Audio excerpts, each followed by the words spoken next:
name's Mark. I'm a senior producer at Tennis Australia and currently working on version 2 of the AO tennis game.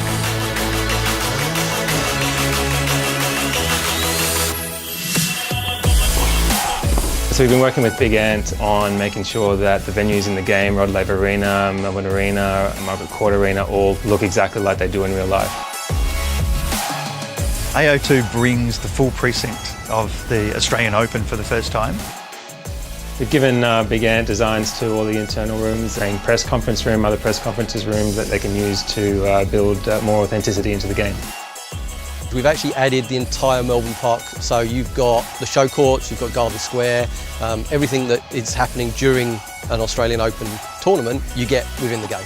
The access they give us, around Melbourne Park, we get to come down onto the courts, we get to really scope out what Melbourne Park is around the Open. It helps to create that overall authentic atmosphere to the game. They're always involved in making sure we've got the right uniforms, making sure we get approvals for all the players, coming down to the office, playing the game, giving us feedback, so it's been fantastic.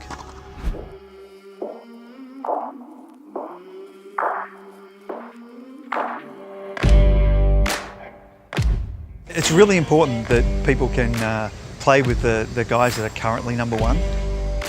We've got Nadal again, Barty, but we've added Kochanov, there's Pliskova, Kerber. So we've got a whole bunch of Australian players in the game as well. We've got Sinasa Kokonakis back in the game, Ash Barty's back again, and Alex Demonar has joined as well.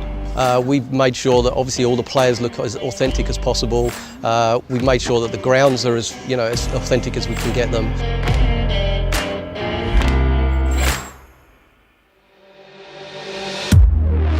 From the original game, we've really added to the different game modes. We've improved the career mode, we've put much more emphasis on a story element and cinematics, and animations have been improved.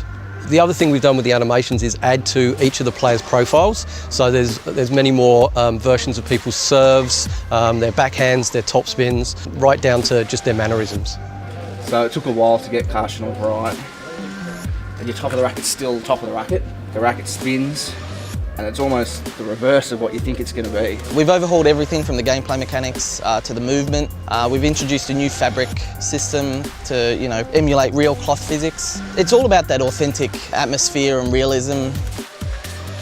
Tennis Australia and ourselves collaborate tightly to give fans exactly the realism that is here.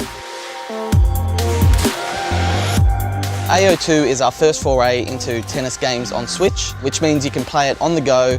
It allows everyone to play it wherever they are, whenever they want to, and it has every single feature and function that all the other platforms do.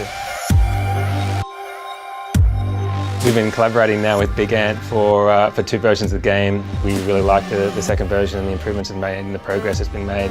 Some of the game modes in AO2 include an online system, career mode, the AO tournament itself, which plays around on all the courts, and also just a casual play where you can just play against your mate. I really feel that sports fans and tennis fans are going to get the most out of this. I think the key thing that people enjoy in AO2 is just the added realism we put into the game, and it's just like the Grand Slam itself, it's a lot of fun. I've always enjoyed personally mucking around and putting my friends in the game, changing the venues, all that sort of stuff. But there's nothing quite like walking onto Rod Laver Arena as Rafael Nadal.